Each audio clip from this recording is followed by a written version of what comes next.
할렐루야. 오늘 아침에 나오신 여러분들을 주님의 이름으로 환영하고 축복합니다.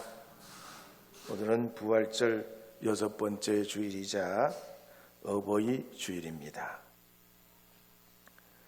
어버이날은 1868년 미국의 앤 자비스라는 여성이 남북전쟁으로 아들을 먼저 보내고 그 마음의 아픔으로 상심하던 이들을 위로하기 위해 노력하시다가 세상을 떠나게 됐습니다. 그러니까 그 딸 애나가 이런 어머니의 노력을 기억하기 위해서 1905년 버지니아의 한 교회에서 어머니를 기억하는 모임을 시작하면서 전 세계로 퍼져나가게 됐습니다.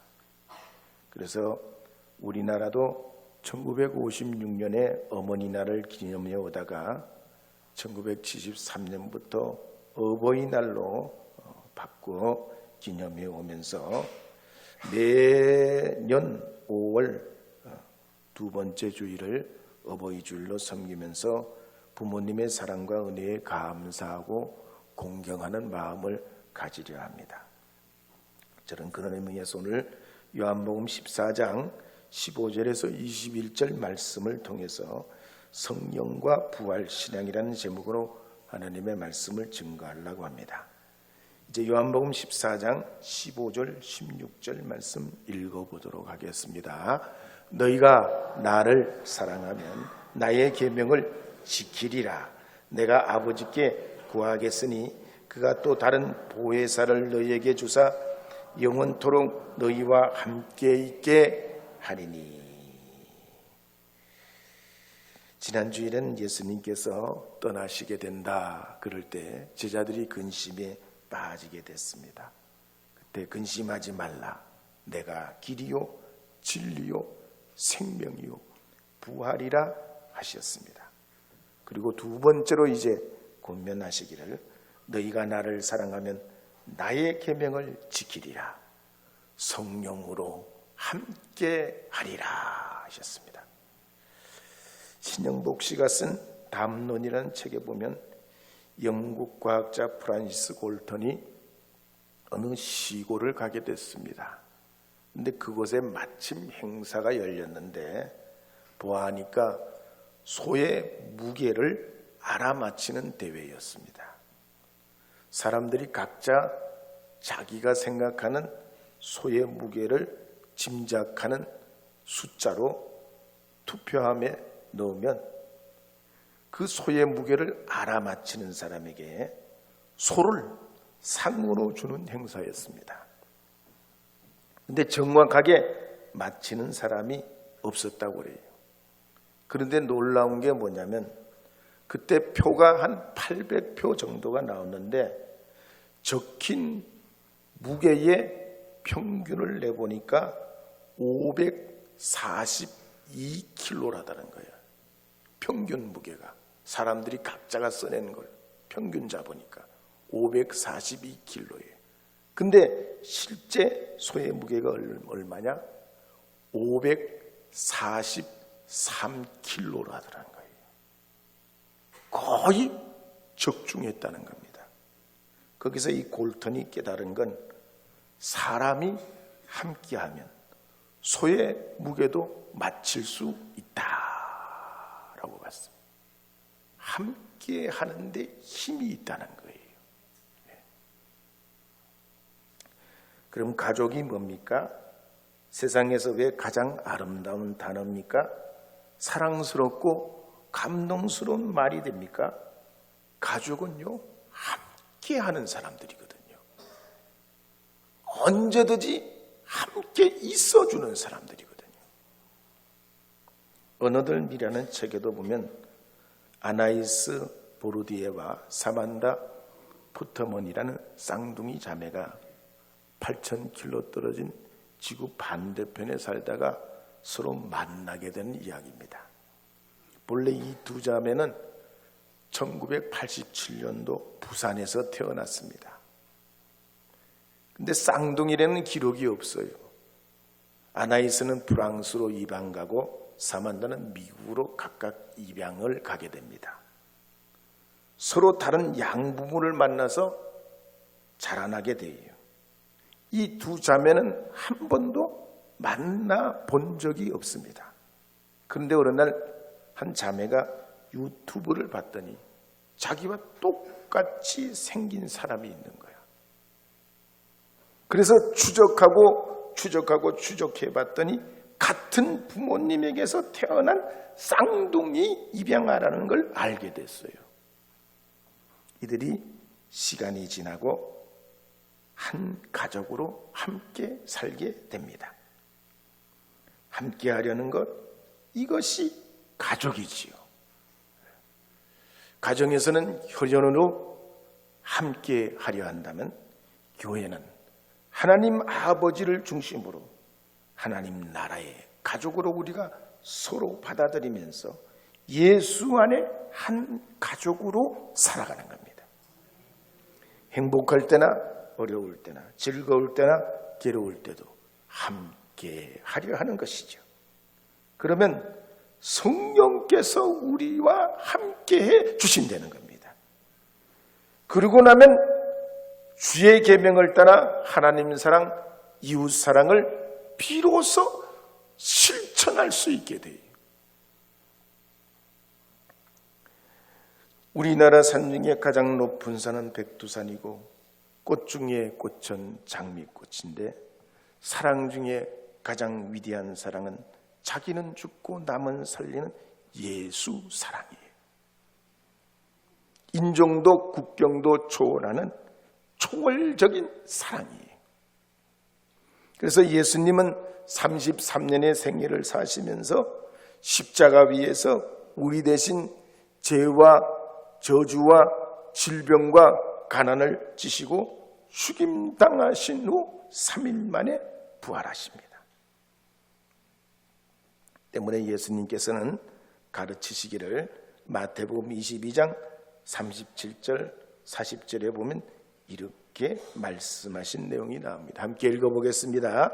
예수께서 이르시되 내 마음을 다하고 목숨을 다하고 뜻을 다하여 주 너의 하나님을 사랑하라 하셨으니 이것이 크고 첫째 되는 계명이요 둘째도 그와 같으니 내 이웃을 내 자신같이 사랑하라 하셨으니 이 두 계명이 온 율법과 선지자의 강령이니라. 요한복음 13장 34절 35절에도 보면 이렇게 기록합니다. 함께 읽겠습니다. 새 계명을 너희에게 주노니 서로 사랑하라. 내가 너희를 사랑한 것 같이 너희도 서로 사랑하라.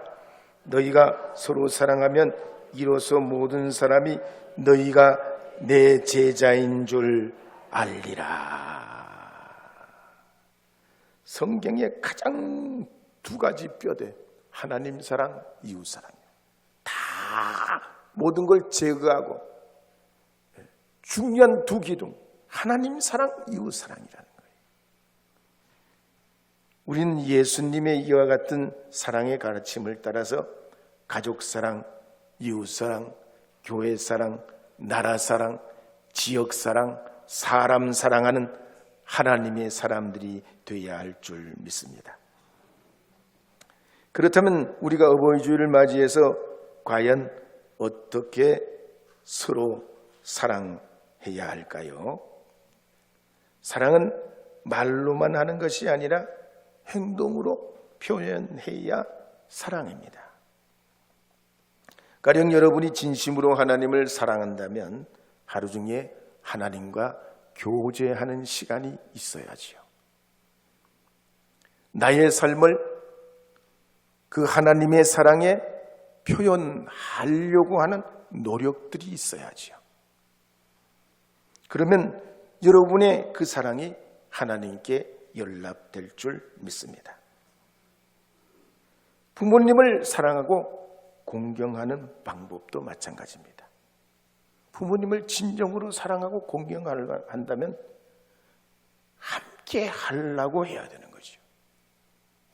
존중해야 하는 것이죠.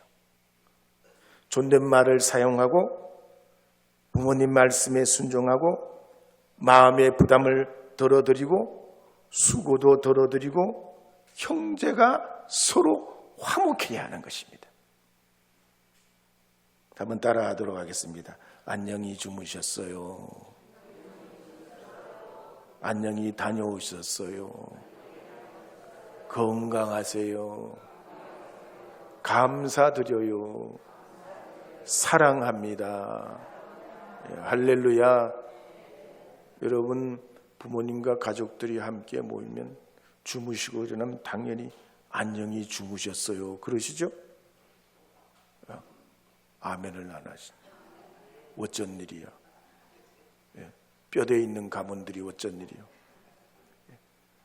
부모님 주무시고 일어나면 안녕히 주무셨냐고, 어디 불편한 데는 없냐고, 어딜 갔다가 돌아오시면 잘 다녀오셨냐고.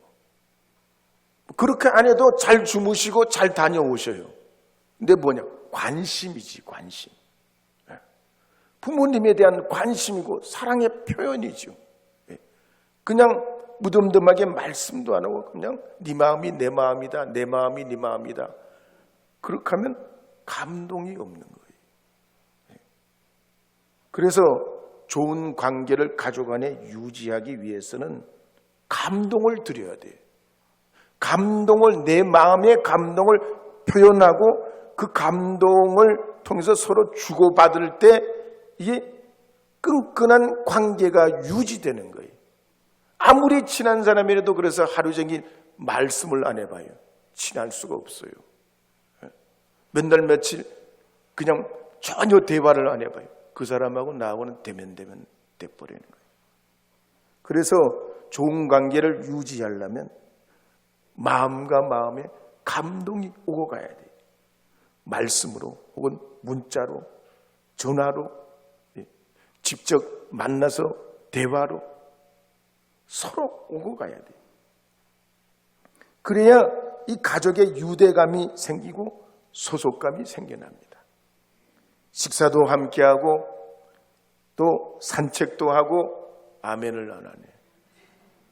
사진도 찍고 여행도 하고, 그러면서 가족의 추억과 감동이 있어야지요. 그래야지 거기서 유대감이 생기는 거지. 무슨 매개가 있어야 유대감이 생기는 거죠.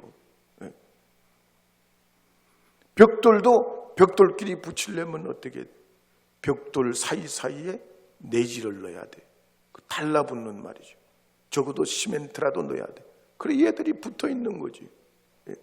사람도 사람의 관계가 아름답게 유지되려면 이런 대화도 하고 식사도 하고 산책도 하고 사진도 찍고 여행도 하고 함께하는 시간이 있어야 돼요. 교회도 마찬가지. 교우들이 대면대면하고 서로 이렇게 서로 친밀하지 않는 이유는 뭐냐면 함께하는 시간이 없기 때문에 그래요. 함께 해야 돼요. 성령님은 함께 하도록 역사하는 영이요. 예수님이 그래서 우리와 함께 하시기 위해서 오셨잖아요. 근데 악한 사탄 마귀의 영은 어떻게 자꾸 함께 안 하려고 그래. 떨어져 가려고 그래. 서로 너는 너고 나는 나다. 그래가지고 그냥 한 가족이지만 남처럼 살아. 한 교인이지만 상관없는 하나님의 나라 백성이 아니고 딴 나라 백성처럼 살게 하는 거예요. 그렇지만 너무 간섭을 하면 또 안 돼요. 지난번에도 한번 말씀드렸는데 너무 가까이 있으면 나무가 못 자란다고 그랬잖아요. 너무 간섭을 하면 안 돼.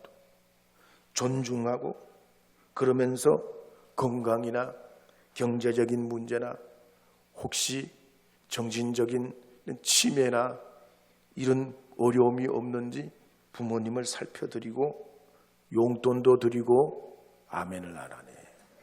어쩐 일이야. 용돈도 드리고, 아멘 할 때까지 용돈도 드리고, 세배 크게 날 때까지 용돈도 드리고, 병원도 같이 가드리고, 관심을 기울여야 돼요. 왜냐하면 하나님 아버지께서도 우리의 구원을 위해서 지극히 노력하셨고 또 노력하고 계시기 때문입니다. 구약 성경에 보면 하나님께서 불순종하고 반역한 이스라엘 백성들을 반역한다고 광야에서 내팽개쳐 버리지 않죠. 끝까지 가나안 땅으로, 애굽에서 가나안 땅으로 인도하시고 인내하고 은혜와 자비로 그들을 이끌어 인도해 주셔요. 근데 그 가나안 땅에 정착했던 이스라엘 백성들이 어떻게 하면 계속 불순종이야. 집어릇 개를 못 줘. 그래서 신앙생활도 인격의 훈련이 필요해요. 하나님 믿는다고 인격이 바뀌는 게 아니에요. 인격의 훈련이 필요해.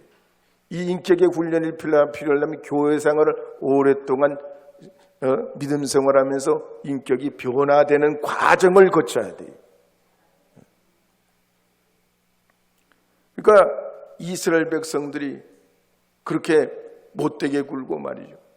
정착해서도 하나님 섬기지 않고 불의하게 하고 형제들에겐 힘으로 아주 내리누르고 약한 자를 핍박하고, 그러니까 이스라엘 백성들, 그러니까 그 어려운 와중에 나라가 망하고 그런 가운데도 하나님이 그들을 포기하시지 않으시지요.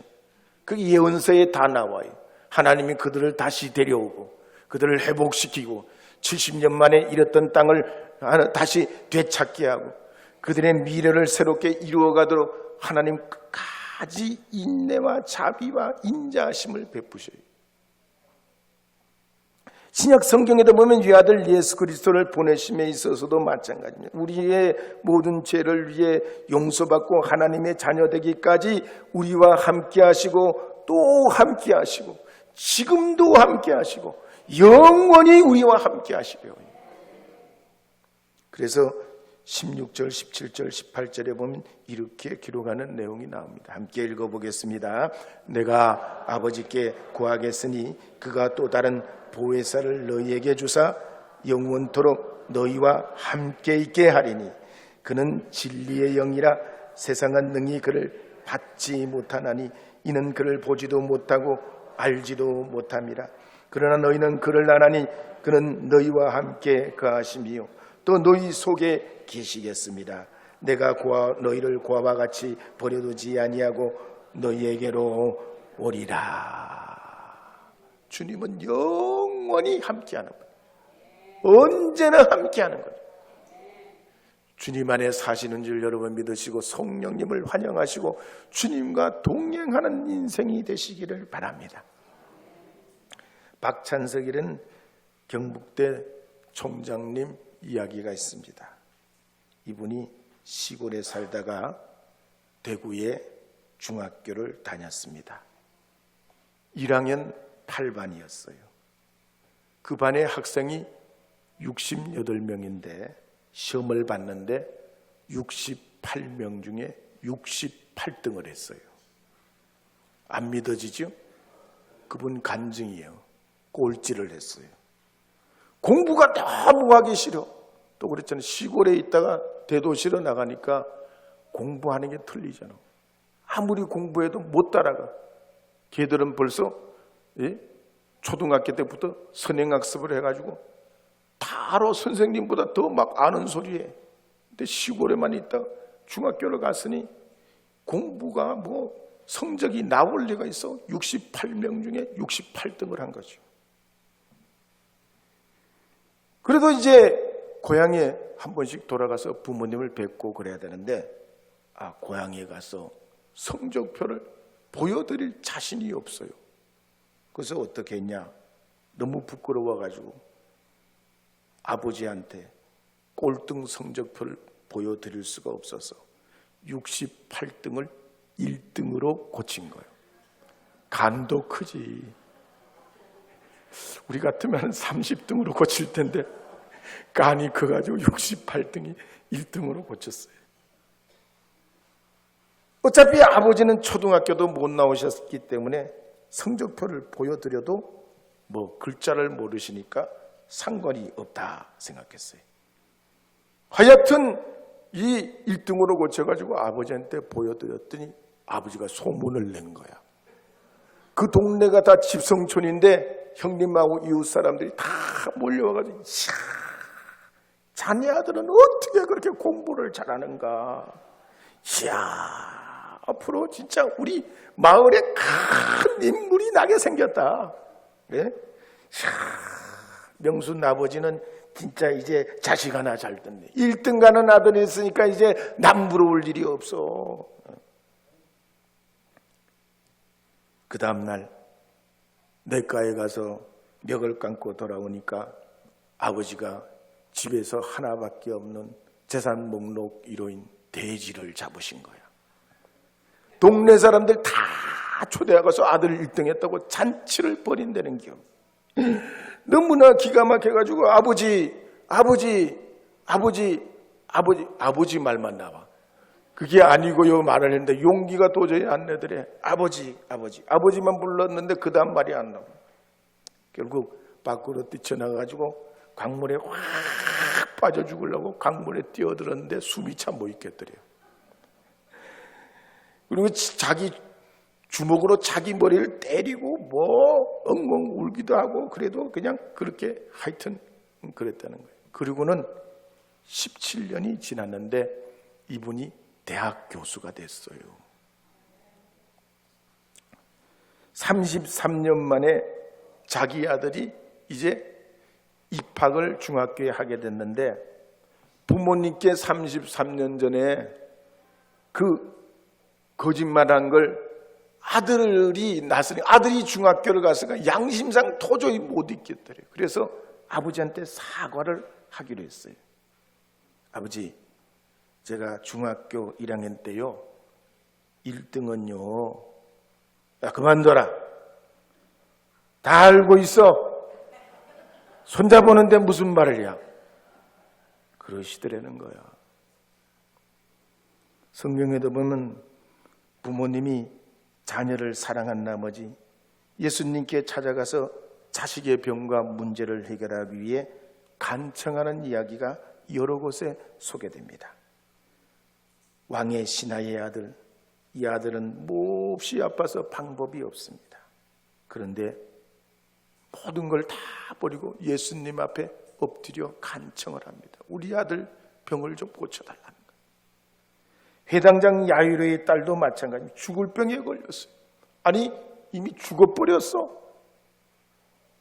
그런데 이 회당장 야이로가 말이죠 모든 걸 자기 딸을 살려내기 위해서 예수님께 그냥 하여튼 발이 그냥 부르트도록 예수님께 달려가서 주님을 모셔왔는데 돌아갔다는 거예요. 그럼에도 하나님의 역사가 예수님 통해서 나타나요. 또 누가복음 9장에 보면 귀신 들리고 간질하는 아이가 물에도 자빠지고 불에도 자빠지고 형편이 없어. 제자들도 못 고쳐내. 그런데 끝까지 예수님께 자기 아이를 고쳐달라고 그래요. 수로보니게 여인의 딸도 마찬가지. 나인성의 가부의 외아들도 마찬가지. 자식을 위해서 부모님이 헌신 희생하는 이야기가 성경에 곳곳에 나옵니다. 사람은 그렇습니다. 태어나면 누구든지 필연적으로 두 가지 관계 안에 살아가요. 하나는 하나님과의 관계 속에 살게 됩니다. 두 번째는 인간과의 관계 속에 살아가게 돼요. 근데 이 두 번째 인간과의 관계 속에 첫 번째 만나는 사람이 누구냐? 어머니와 아버지예요. 그래서 부모님과의 관계가 아름답고 행복하고 순탄하면 이런 사람은 평생에 만나는 사람들과 관계 안에서 성공할 확률이 높아요. 근데 처음부터 말이죠. 부모님과의 관계가 어그러지고 상식 이하가 생각 외의 일이 많아지면 어떻게 되냐? 대인관계에 평생 고생하는 거예요. 사람과 관계를 맺을 줄 몰라. 그래서 사람들을 자꾸만 보는데 선입견을 가지게 되고 어떤 사람은 결혼도 연애도 못하는 사람이 있어. 부모님과의 관계 속에 그런 경우가 있어요. 예. 일론 머스크가 그렇잖아요. 일론 머스크 아시죠? 세계적인 부자. 몇 천조를 가지고 있는. 일론 머스크가 그랬어요. 남아프리카 공화국의 출신인데 부모님이 어릴 때부터 원만하지 못했어. 아버지가 어머니 두들겨 패고 이혼하고 하여튼 일론 머스크 전기를 읽어보면 기가 막힌 일이 많아요. 그러니까 일론 머스크가 가끔씩 완전히 생뚱맞은 그런 말도 하고 행동도 해요.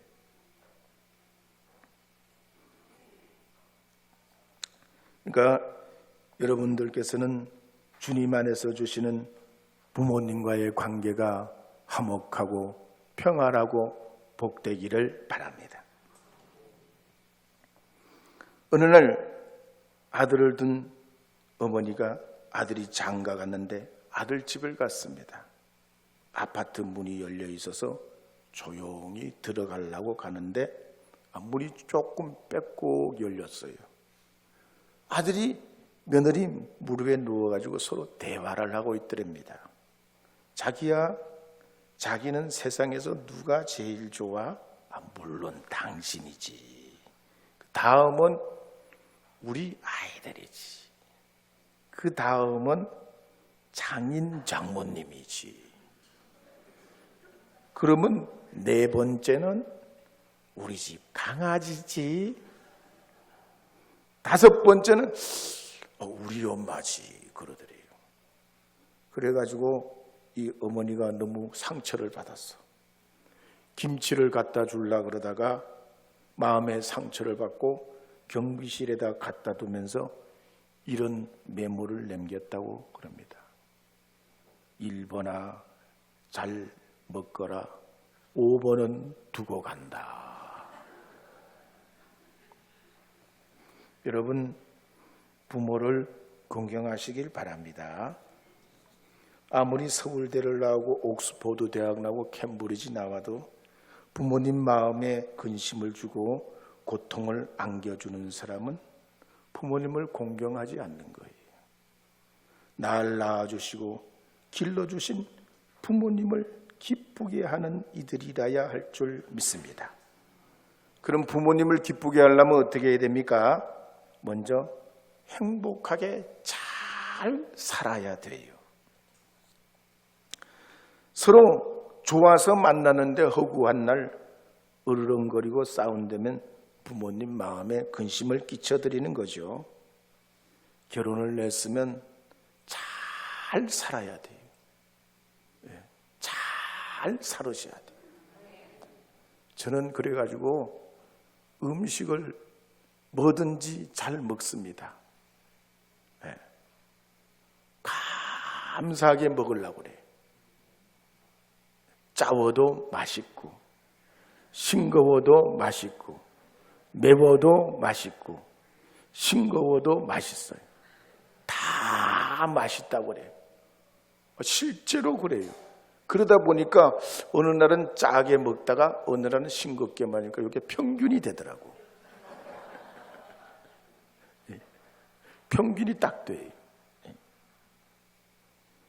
사람은요, 특히 말하는 대로 되거든요. 최근에 미국 교통안전위원회에서 4년 전에 중국의 동방항공 여객기 추락사고를 조사한 이야기가 뉴스에 나왔습니다.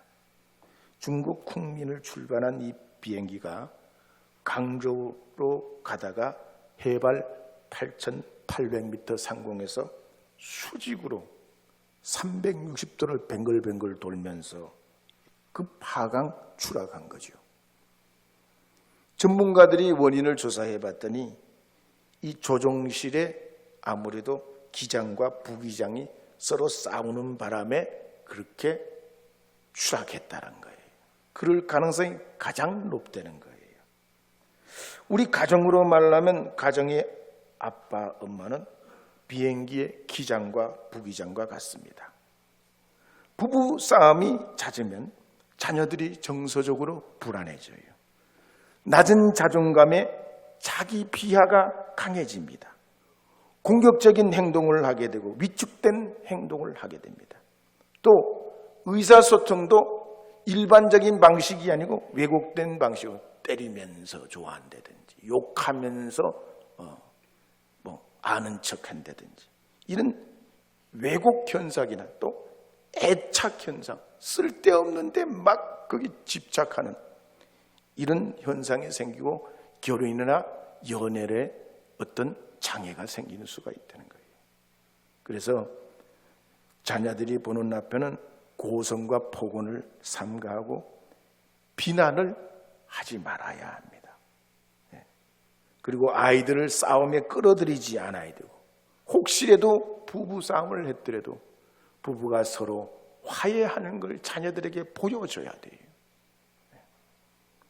그러면서 가족과 함께 화목하게 지내고 예수님 말씀으로 살아가는 믿음의 가정이 될 때 부모님을 공경하는, 사랑하는 가정이 되게 될 줄 믿습니다.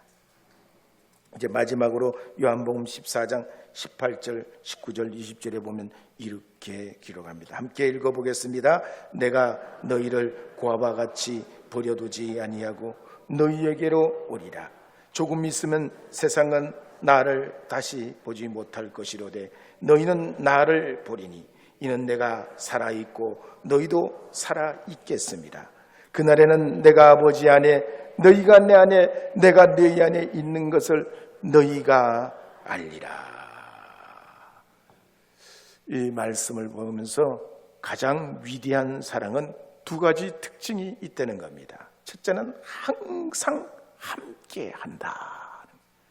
언제든지 함께 하려고. 또 다른 하나는 그 사랑을 나타내려 한다는 거예요. 여러분들께서도 여러분의 가정 안에서 아름다운 사랑을 하시길 원하신다면 꼭 함께 하려 하시기 바랍니다. 또 그 사랑을 나타내시기를 바랍니다. 말씀드린 바가 좀 이 사랑은 어떻게 됩니까? 터치해줘야 되지. 손을 잡아줘야 되지. 안아줘야 되지. 씻어줘야 되지.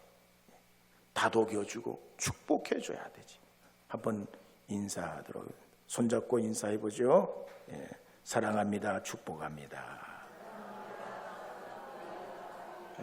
손 안 잡고 인사하는 거하고 손 잡고 인사하는 거하고 차이가 있어요, 없어요? 있지요. 무진장 차이 나요. 무진장 차이 나요. 그리고 늘 선한 말, 아름다운 말, 격려하는 말, 축복하는 말, 그걸 여러분 습관으로 자꾸 여러분 것이 되게 해야 돼요. 그러면서 함께 하려고 하고 기념일 챙기고 또 좋은 일 있으면 격려하고 문자도 보내고 축복하고 그러면서 우리는 한 가족이다. 하나님 주신 한 가족이다. 하나님이 우리를 축복하시는 믿음의 가정이다. 이걸 꼭 서로가 감동받을 수 있도록 주고받게 될 때에 여러분의 가정이 예수 안에서 더욱 복되고 아름다운 가정으로 성장해 나갈 줄 믿습니다. 특별히 오늘날 시대는 외로운 시대입니다. 피곤한 시대입니다. 아무도 내 인생을 보장해 주지 못하는 때입니다. 그럴 때 여러분이 여러분의 가족의 배경이 되어주시고 여러분의 그 기도로 서로 힘이 되어주셔서 우리에게 오신 대속의 주님의 은혜가 여러분의 가정을 더 복되게 이루어가는 그런 역사들이 나타나기를 축복합니다.